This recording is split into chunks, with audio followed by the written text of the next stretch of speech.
Doctor മുഹ്സിനയാണ്. കുറച്ച് നാൾ മുമ്പ് ഹൈപ്പോ തൈറോയിഡിസത്തിനെ കുറിച്ച് ഞാനൊരു വീഡിയോ ഇട്ടിരുന്നു. ഇന്ന് ഞാൻ പറയാൻ പോകുന്നത് ഹൈപ്പർ തൈറോയിഡിസം എന്ന രോഗത്തെക്കുറിച്ചാണ്.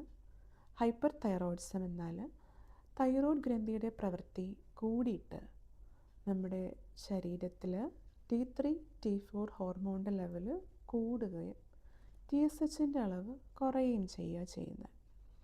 ഇത്തരക്കാരിലുണ്ടാകുന്ന ലക്ഷണങ്ങൾ എന്തൊക്കെയാണെന്ന് വെച്ചാൽ അമിതമായിട്ട് വിശപ്പ് തോന്നുക, ആഹാരം കഴിച്ചാലും പിന്നെയും കഴിക്കണം എന്നുള്ളൊരു തോന്നൽ, എന്നാൽ ശരീരത്തിൻ്റെ ഭാരം കുറയുന്നതായിട്ട് അനുഭവപ്പെടുക, പിന്നെ ഹാർട്ട് റേറ്റ് കൂടുതലായിട്ട് തോന്നുക, ഒരുപാട് ഹാർട്ട് ബീറ്റ്സ് തോന്നുന്നു, പിന്നെ ശരീരത്തിൽ ചെറിയ വിറയൽ, ചൂടൊട്ടും സഹിക്കാൻ പറ്റാത്ത അവസ്ഥ, മുടി പൊഴിയുക, മുടി പൊട്ടിപ്പോവുക, പിന്നെ ഉത്കണ്ഠ, ഉറക്കമില്ലായ്മ, ഇടയ്ക്കിടയ്ക്ക് ടോയ്ലറ്റിൽ പോകണമെന്ന് തോന്നുക, മിക്കവാറും ലൂസ് മോഷൻ ഉണ്ടാകുക.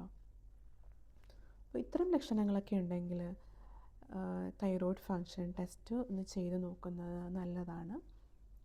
ഈ ഹൈപ്പർ തൈറോയിഡിസത്തിന് ഓട്ടോ ഇമ്മ്യൂൺ ഡിസീസായ ഗ്രേവ്സ് ഡിസീസ് കാരണവും ഉണ്ടാവാൻ സാധ്യതയുണ്ട്.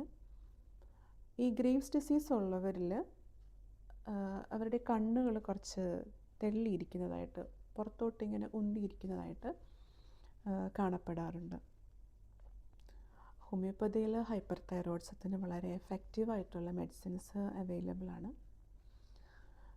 ചിലരിൽ തൈറോയിഡിൻ്റെ വീക്കം കാണാറുണ്ട്. ഹൈപ്പോ തൈറോയിഡിസത്തിൻ്റെ കൂടെ ആയാലും ഹൈപ്പർ തൈറോയിഡിസത്തിൻ്റെ അവസ്ഥയിലും നമുക്ക് തൈറോയിഡ് വീക്കം തോന്നാറുണ്ട്.